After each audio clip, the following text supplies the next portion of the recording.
Can you see me? There he is. What's up? Can you hear me? Oh, look what you're in. You're in your. I knew it. Yes. I knew you wanted to start with Cincinnati, so I was like, let me throw the fucking T. Higgins. Ooh, excuse me. Let me throw the T. Higgins jersey on right now because we discovered him. I feel like we discovered T. Higgins. Oh, we did. I love that you're wearing that jersey. I love that. That's it. And you know what? I never noticed that he took Ocho Cinco's number. I grew up watching Ocho Cinco. It didn't even dawn on me till 9 months after I had the jersey. I was like, holy shit, he's got Chad Johnson's number. Yeah, I know. But I feel like we discovered T. Higgins before the whole Super Bowl run. I know. Everybody's on him, but we had T. Higgins first. He'll be a number one after he gets his payday somewhere. Top of the morning to you. Morning. We got a big weekend ahead of us here, Noochie. Oh man, I'm trying to get one of you guys to talk me off the ledge with the Bengals and Bills. I don't know if I said it in the first podcast. Did you hear my idea? I reiterate your idea here. All right. Well, I'm thinking if I just get $1,000, right, and I compartmentalize it, and I go Cincinnati against the third string quarterback, which Huntley's not playing, Lamar's not playing. I don't even know who the guy is. Yeah, who the hell is this guy? So I'm thinking Cincinnati, if they ever lost, like it's starting to get clear that it's a three-headed monster in the AFC, like we were saying.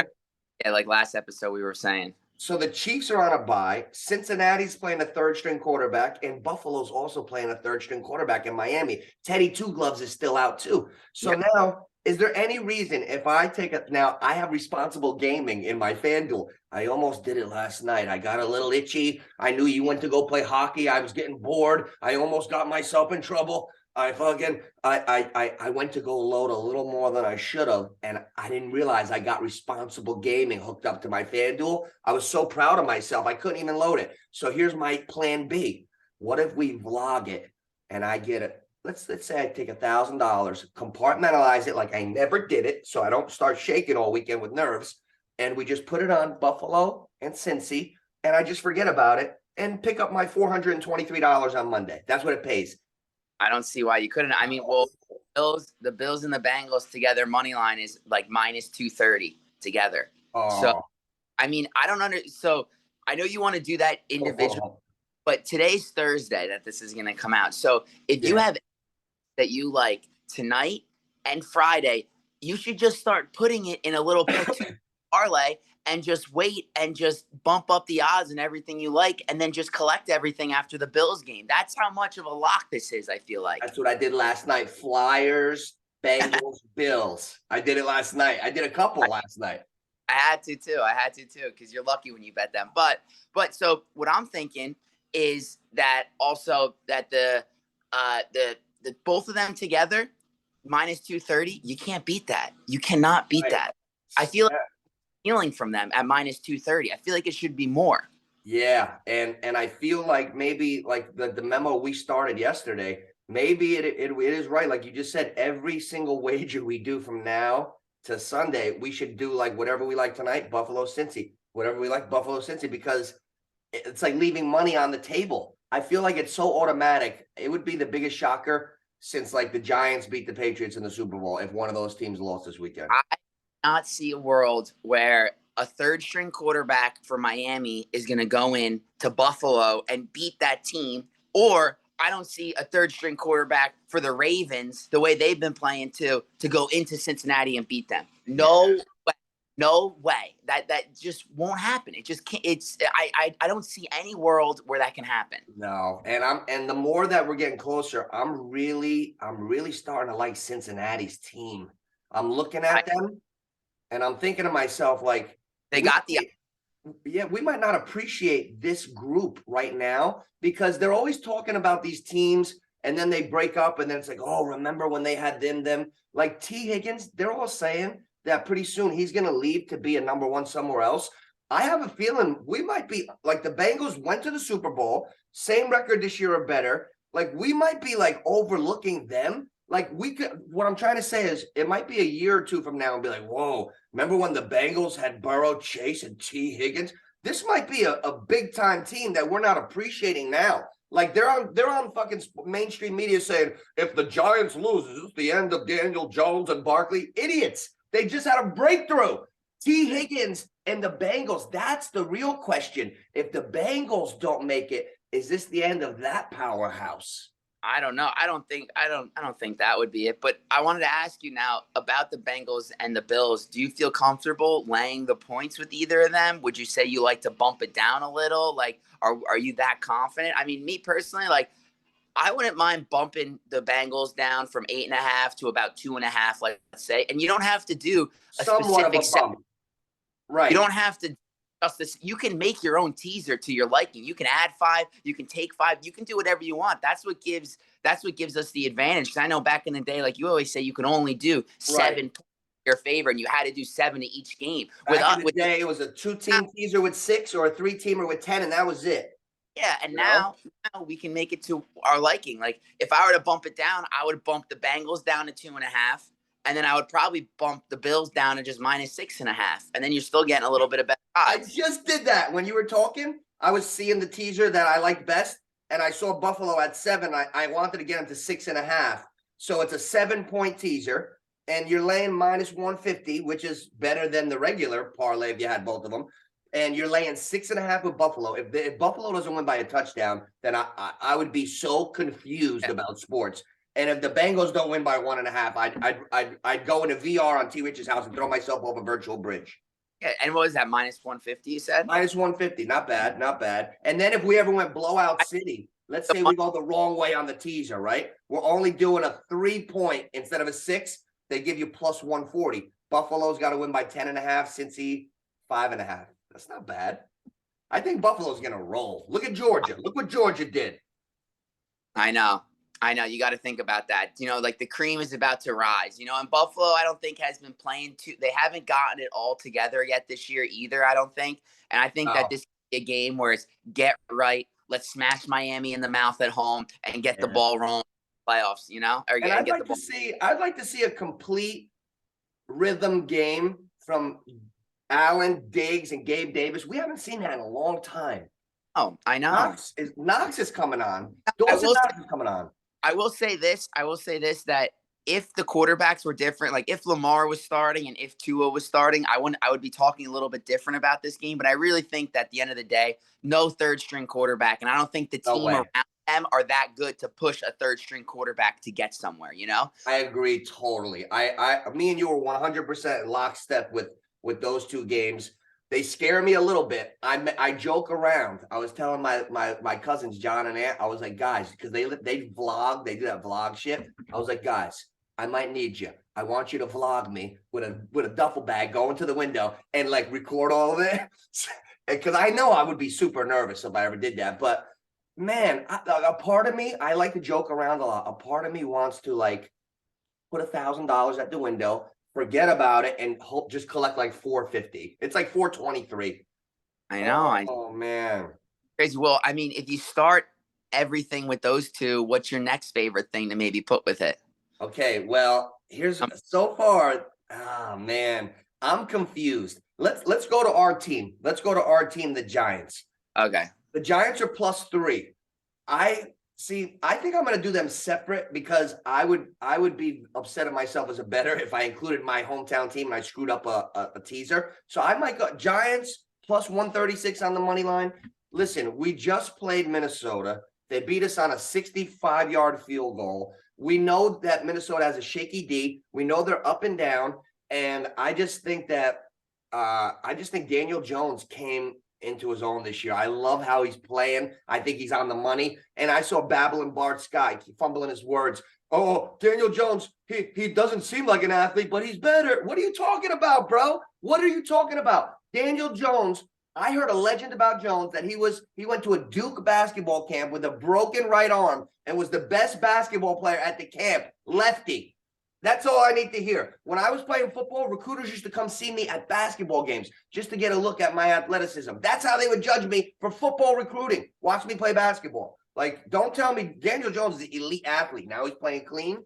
I mean, and I know that you brought it up before that they said it's the end of Barkley and Jones. I don't understand.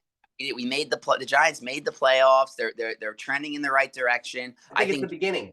Jones is looking sharp, and also people forget like he's throwing a Richie James, like yeah. E. Higgins or Jamar Chase. Like the guy James is our number one threat. And, you know, and who was that nice receiver that we lost? He was just coming on. Was it Wandell? Yeah, Wandell.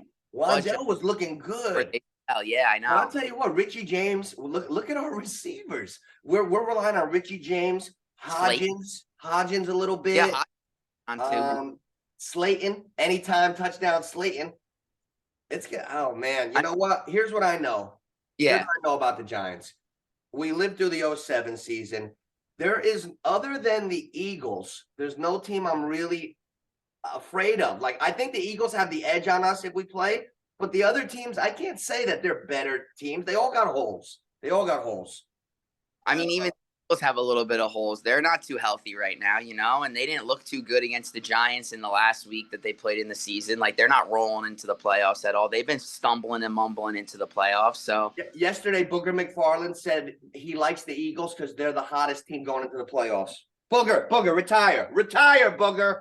What? Yeah, I saw it with my own eyes. I made a short immediately, and I begged him to retire. I said, Booger, you got to fucking go, buddy. Like, the Eagles are the hottest team, and his sleeper team to win the Super Bowl is the Chargers. Thank you, God, for letting Booger say that. Now I know they're really phony, like I've been saying all year, because I don't agree with anything Booger McFarland says ever. I always disagree. He could say, oh, the sky's blue. It'll be gray that day. It's definitely off. So I'm so happy he said Eagles and Chargers, because I'm afraid of the Eagles, and the Chargers I've been saying are phony all year. Let's touch on that game real quick. This one intrigues me the most. The Chargers-Jags intrigues me. What do you think about that game? Which way would you go, honestly? That's the toughest one for me, because I think the Chargers team has been phony all year, and I think that they are. But if I were to bet anything in that game, if I'm gonna put my chips on something, I would have to put it on Justin Herbert, though. I think the kid is the kid. God, you know why I'm so conflicted? Herbert is my favorite young quarterback. I even drafted him in fantasy. I agree. I love him. But I don't like the team somehow. And I don't either. I don't like sometimes the play calling, too much dink and dunk. Herbert can sling it. Let him throw it. Yeah. And that's the thing that worries me a little bit. But also, too, is I believe that Joey Bosa and Khalil Mack are going to be healthy. Yeah. Look at those two names you said. Joey Bosa hasn't played in months, all year. He has not played. The Bosas are always injured. A lot of weightlifting, a lot of juice, a lot of injuries. But now, if they're healthy, and if those two guys are rushing Trevor Lawrence all game, I mean, oh yeah. I don't know. Lawrence, oh man, he's good. But he's coming of age too, right? Well, I wanted to say too, the line opened at 1, and now it's -2.5 Chargers. Oh, really? Yeah. So there's part of me that makes me want to fade everybody and go with Jacksonville. So everybody's betting the Chargers. I would say that this is the game where it's a toss-up. I can flip a coin, and I can see anything happening in this game. This game is a tough one. You know what I'm thinking? I wouldn't knock anybody for going either way into this game, you know? Right. And you know what? The Chargers, they've had end zone woes. Herbert, a lot of yards, low touchdowns for him. And Eckler got 107 catches this year, but he only had 700 yards or 635 yards. Think about that. That's dump off catches. It's not like Eckler was doing fucking Kamaras all year, from 5 years ago. He was just literally catching 3-yard dump offs. So here's what I'm getting at. When was the last time the Chargers blew somebody's doors off? If we can't think of one, maybe we add Jacksonville in a 10-point teaser. Maybe Jacksonville plus 12.5 now. Yeah, I mean, I wouldn't. Not they might be at 2.5. They're at 2 plus 2.5. Yeah. So then, I mean, I like it. You know, ATN is a strong running back. The receivers on the Jacksonville are not shabby. Our old Giants coming out. Evan Ingram's coming on a little. Oh man, Evan Ingram's playing great out there. I know. Is he the coach? I don't know. I mean, Peterson. I mean, he did win it with the Eagles a couple years ago. Remember that. Got some. I mean, I think he's just got some swag to him. But I did hear. Respect him. I don't know if this is true, but I did remember hearing that when after he won the Super Bowl with the Eagles, supposedly he divorced his wife of like, No. of 15 years. He looks like a funny guy. Married some younger chick or whatever like that. Oh my God. Oh, if that's true, but I feel like I remember hearing that. So I feel like the players would get behind a type of guy like that. Yeah. Like you ever see Little McVeigh? His wife is like a Playboy bunny. Like she's got like the balloon boobs. Hey, nothing against that, but it's like whoa. Like you take a look, you're like, whoa, out of somebody's league over there. Hey, bring that chunky soup over here. I know. Well, so that's the only thing that I think that either way in that game you could go, and I wouldn't knock it. Is that's probably the toughest game I think to pick of the weekend. Yeah, and second, I would say the second toughest game, and that can like move us like on. It's the second toughest game, I believe, is the Bucks Cowboys. Oh, I think man. that I love that transition. That's a great segue because all my numbers crunching, the Chargers, who we were just talking about playing the Jags, the Chargers passing game and the Bucks passing game has been comparable. If you ever look at Brady's final stats, touchdown passes and Herbert, I think they're one apart. It's like low 20s or mid 20s, and their yards are high, their completions are high, but their touchdowns are low. It's very comparable. And then you got Tommy bag of bones, right? He's getting older by the day. We all are, but he's really getting older. And Dak, 15 interceptions leading the league. What do you think about that game? You let me know how you're thinking. Well, we are Giants fans, so I mean, I'm definitely going to be rooting for Tampa and leaning towards Tampa. But as an unbiased standpoint of everything, I think that the game is going to come down to if Parsons and that defensive line for Dallas can get after Tom Brady. If they're not pressure, and if Tampa Bay's offensive line, I know it's very injured and I know they've had a tough time, but if they can hold off Dallas's defensive line, then they're going to. I think we know Tommy, he's not holding on to that ball. Tommy's holding it for 2 seconds. It's gonna go in the dirt in somebody's foot. It's gonna go check down, or like Tommy's not holding on to that ball. Now maybe for the playoffs, he's gonna say, all right, let me suck it up a little bit. Because like you have your own clock in your head. Like I remember on lower levels when I was first playing quarterback, it was like, all right, when I first got in there, I was like, let me fucking survive here. Then as I got more confidence, like, all right, I'm playing this game like it's my last. It's a different mentality. Brady's been making business decisions all year to last. I get it. But he's got to hang in there the way Kirk Cousins hangs in there. This weekend is the game where he hangs in there. I think he knows that. Like last week or whatever, he threw the ball away. And I know that's the one you're talking about because you remember it. I mean, that was a meaningless game. Obviously, he's going to he's not taking a hit. Right. No, but I was seeing it earlier in the year too and stuff. But he was trying to save himself because Tommy can't take those hits anymore. I really believe that the game is going to be decided where if Parsons and them are going to get after Tom Brady, then it's going to be a long day for the Bucks, and there's not going to be a good one. But if they can protect Tommy and give him that time, I think they'll be fine. Their defense is still a top 10 defense in the league. And I feel like they're the shakiest two teams playing each other. I feel like it's the somebody's got to win game. It is big time and I think whoever wins that game might really propel their team in the right direction, So I'm really hoping that Tampa wins.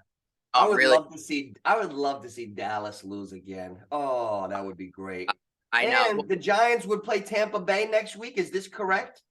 Would the Giants play Tampa? I'm not sure. I don't know. I think it's all depending on the seeding. I don't know what seed. Giants they'd have to play the top seed, which would be the 49ers. See now, so if we gotta hope Seattle actually advances because then we know they would play the Eagles. If Seattle's gone, then we become the lowest remaining seed. If we win, we'll play the Eagles, I guess, right? We'd be the lowest seed. When the Eagles get the shittiest seed, I'm thinking. Seattle.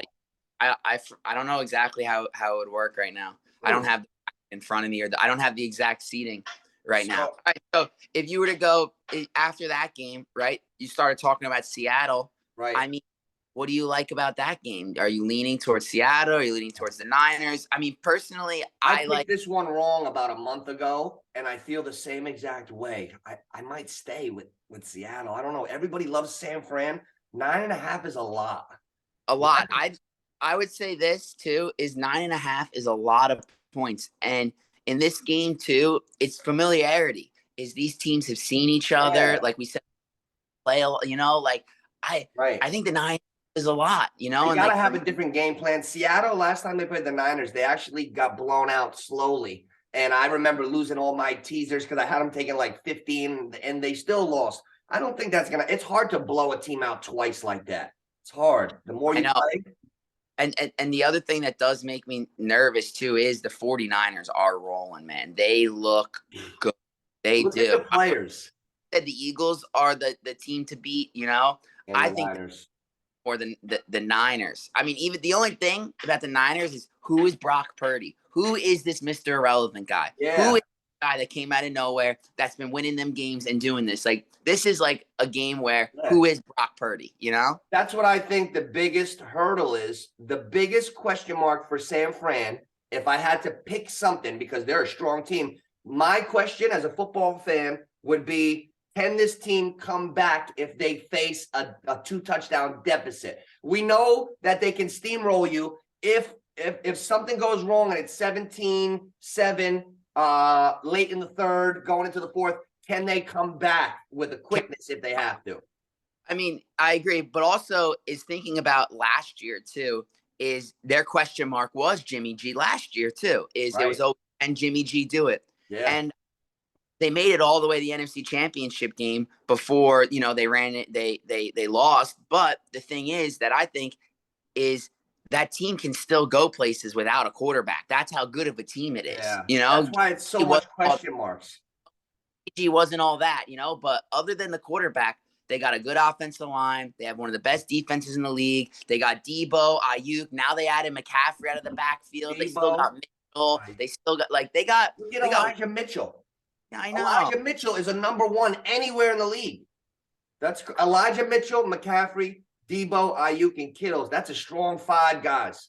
Strong weapons all over. And what's his name? I'm drawing a blank on the coordinator for them too, or the head coach. Oh yeah, I know what you're talking about. So up good plays too. What a brilliant offense, right? I know. So that's like that game could go either way. I'm afraid of that game. I feel like I could pick that game wrong no matter who I take. Like it's okay. I'm afraid of that game. I say this, like, I wouldn't be happy laying 9.5 with the Niners. I'd be scared. But also too is like, I mean, taking 10.5 with Seattle, I'm like, oh, like I don't know, like, you know, it could get out of hand. But like, I am gonna lean towards the thought of familiarity. I think this is Geno's time to shine. They got DK. And DK Metcalf and Lockett are no slouches. Yeah, and Kenneth Walker's run pretty well too. I love and you know this, and you know Pete Carroll's gonna have them riled up. You know, Kenneth Walker, hard running back, and he's next gen fastest man in the league. He got the title this year. And who knows? What if they just pound the rock, keep the ball with the 49ers, like Marshawn Lynch. And like you said, it's a tight game. It's 10-10 going into, like, let's say like the second half or whatever, and say Seattle pick 6 or something. They go up 24-10, and now it's the fourth quarter. Like, what's gonna happen? You know, like I could see a lot of different things going on with that game. It's gonna be fun, man. So we're gonna go down the line. I'm gonna give you the spreads that are on FanDuel right now, and we'll go on record and we'll make our final picks and see how we do. All right. So Seattle is plus 9.5 at San Fran. Would you go? Would you take? Now you also have the option to say no. I'll just do a money line, and so we can help if people are really actually doing wagers. Would you play with that spread, or would you go? Would you mix San Fran at minus 500 with like the Bills and the Bengals at a super parlay or something? It's minus 500, and the Seattle's plus 385. I might lean towards just taking the points and being safe with the divisional game. I would say, like, I'm not going to lay the points with the Niners. That's definitely not what I want to do. That's the last thing to do. And if I were to do something, I would take Seattle in the points. And then if you wanted to, you would use the Niners in the money line. You know, I think covers, and I think they might keep it a close game and maybe win. But I think at the end of the day, my heart's telling me that the 49ers money line. I like that too. I like the 49ers to win the game. I kind of like Seattle plus the 9.5. Yeah, that's too. I'm thinking like when has there ever been a weekend, regular season or playoffs, that there wasn't one shocker? That could be a shocker. But this could be the shocker. See, like that's what the shocker is. I don't think the Bills and the Bengals are going to be the shocker. Okay, that ain't going to be the shocker. that wouldn't be the shocker of the weekend, John. That would be the shocker of the decade. I would be fucking really mixed up in my head if one of those two teams lost. So I think that this could be the close one. So I would take Seattle plus the 9.5. You know, I think they're gonna cover. They're gonna make it a game. But I think that at the end of the game and when it matters, I think the 49ers defense is either gonna step up or maybe Brock Purdy shows us something on why he's the real deal. You know? So I would say you could take.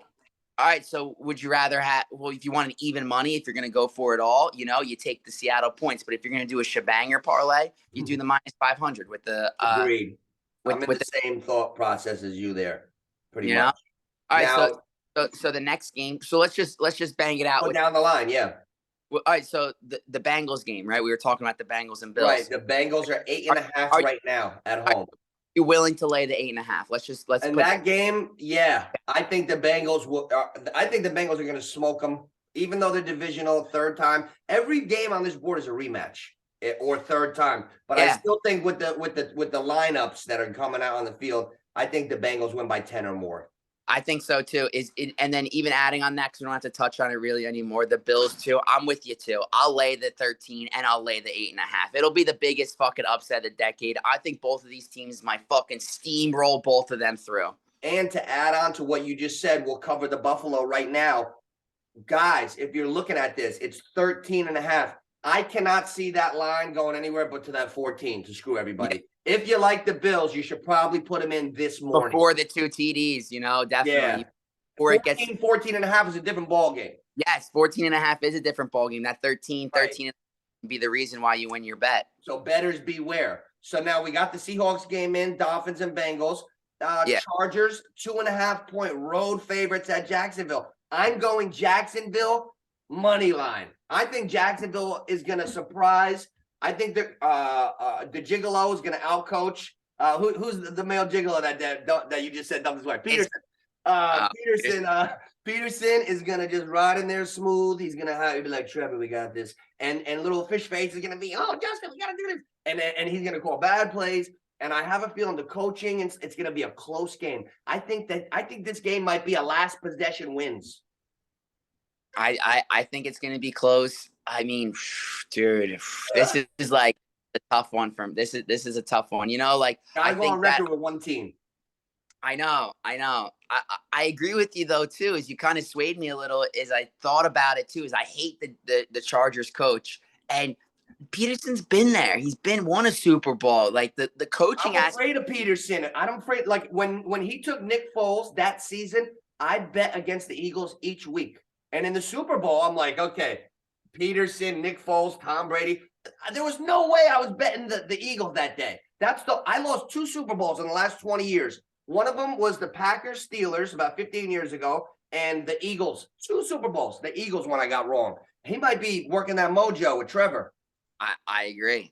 He might be working that mojo with Trevor, but you still going Chargers? I think that at the end of the day is I can see this Bosa Khalil Mack I feel like there hasn't been a storyline all year. And I feel like if they're both healthy and they're both playing on both sides, I think this could be the game where that signing of Khalil Mack maybe turns it around. Okay. I'm nervous. I'm not happy about it, and I'm actually even more nervous that all the public's all over the Chargers, that it went from -1 to -2.5. Yeah. Nobody's putting their money on Jacksonville. Everybody likes them, but they're not putting their money on them. That makes me nervous, but I will go on record and I will say that I think I'm going to go with Herbert and I think I'm going to go with the Chargers. I think that I got to go with them. Got you. Okay, final 2 games. The Giants game and the Dallas game. Oh, Giants +3. Do we even have to say who we're going with? No, we're all over the Giants. I will say. All right, so let's since we all know we love the Giants, right. A scenario where the Vikings can actually win and why someone would put their money on the Vikings. The way the Vikings could win is if their offense is so on point and the Giants make mistakes. I feel like if Daniel Jones plays the same way and Saquon is the focal point, I feel like we could play sharp and beat the shit out of them. And also, I don't really see the Vikings because I know you see the last game that Daniel Jones played, he had like 90 yards rushing. I doubt that they put all the RPOs in during the season because you got to keep your quarterback healthy. We're going to see a side of the playbook from the Giants that we haven't seen all year. We're going to be more dangerous. I think, and I like you just said, the biggest thing in that game is I think if the Giants lose, they beat themselves. Yeah, that's what I'm saying. Mistake-free football, a tough game. I just put that on the plate where I said, how can the Vikings win? And you literally were like, I can't think of it. Yeah, I couldn't think of it. You just said the only way would be is if their offense is so on point and if the Giants beat themselves. Because like the Giants match up with them. For note, the Vikings have one of the worst defenses statistically in the league. So that helped. That's good for us. So that's why I said that, And the Giant and Thibodeau's starting to come on. Dexter Lawrence. Oh, I love Thibodeau. Thibodeau is all over the field. I know he has been. And the past couple weeks, he's been in the backfield a lot. And now that Dexter Lawrence is coming right up the middle too, I as Giants fans, we're gonna pick the Giants. I feel good about the game. As a football guy and someone who loves it, I can't. Even though I don't know if it's my bias and my heart of it, but I really can't. I think it's so juicy. And the Giants played them 2 weeks ago, and we almost beat them. We beat ourselves that game. I have a lot of confidence. It's just a perfect stew. Yeah, something crazy happened that game to turn to sway it. I remember. Or a stupid interception or something. But again. Yeah. And Richie James had a couple big drops that day. Even though he had like 8 or 9 catches, he had a couple drops. He's got to hold on to the ball. Game that week too. Hodgins had a big one. Now we got the last game. We got another Fugazi road favorite. Who the hell is Dallas to be laying points on the road? Now, Tommy Bag of Bones is struggling this year. This could be an ugly game. This is gonna be a wild one. I think not a lot of scoring. How do you feel? You go first on this one. This is our last one. I don't think it's going to be maybe a lot of scoring. I can see it being a tight game. I can see the Bucs defense really coming up strong and playing for Tommy because people forget that that's a championship defense, They got a lot of good players on that defense. They're talented. And again, I said it before, and I really do think the game is going to come down to if the Tampa Bay offensive line can keep Parsons and give Tommy enough time to make his throws and beat Tommy. Right. If they can do that, Tampa's gonna win this game, and I truly believe that. What do you see? Well, you know what? Last year Dallas went 12-5, and somebody handed me a pool sheet fooling around. So I picked Dallas to win the Super Bowl last year, just fooling around because they never do. I'm like, oh, nobody will have them. Well, they were gone. Wild card weekend out. I don't trust them. They're always screwing up. Dak's not playing clean. He looks a little hefty lately. He looks slow as shit. He hasn't been the same since that ankle. He looks extra slow. You know what? As shaky as Tommy and them are, he could still play a better game. He could still dig deep and play the better game. You ready for this, John? I'm gonna go with Brady. When has this ever been a thing where you could get the Bucs as an underdog? Wait, I'm sorry. Tom Brady as an underdog in the playoffs at home. Yeah, you know what? You just put the light bulb off in my mind. Just for that alone, if I wake up Monday and say, "What? How the hell did I bet the Cowboys over Brady?" I can't. I can live with losing. If I bet Tampa and they lose, I can live with that. I can't bet Dallas. I agree. If I bet against Tommy and fucking Tommy wins, I can't live with him. You got sports etiquette and as a gambler and the respect of the game, you got to Tommy. You got it. And that's a nice one. If the Bucs win on Monday night, they're plus 120. If you ever put the Bucs with the Giants, a simple 20 burger pays $85. Yeah, but guess what? Throw the Jags in that stew. Ooh, the surprise them stew. Let's see if we can ever catch all 3 of those, right? $20 pays 202.22. Ooh, all twos. That's good luck. $20. Bucs, Giants, Jags. We know that. Can the Jags win? Sure, right? 100%, of course. Can the Giants win? We know the answer is yes. And the Buccaneers, we know they could win. Wow, that's a fun one. That's a fun one. Even if we fucked around and put a 5 burger on it, it pays $50.55. Can't beat it. That's a scratch off. Can't beat it. Well, I know.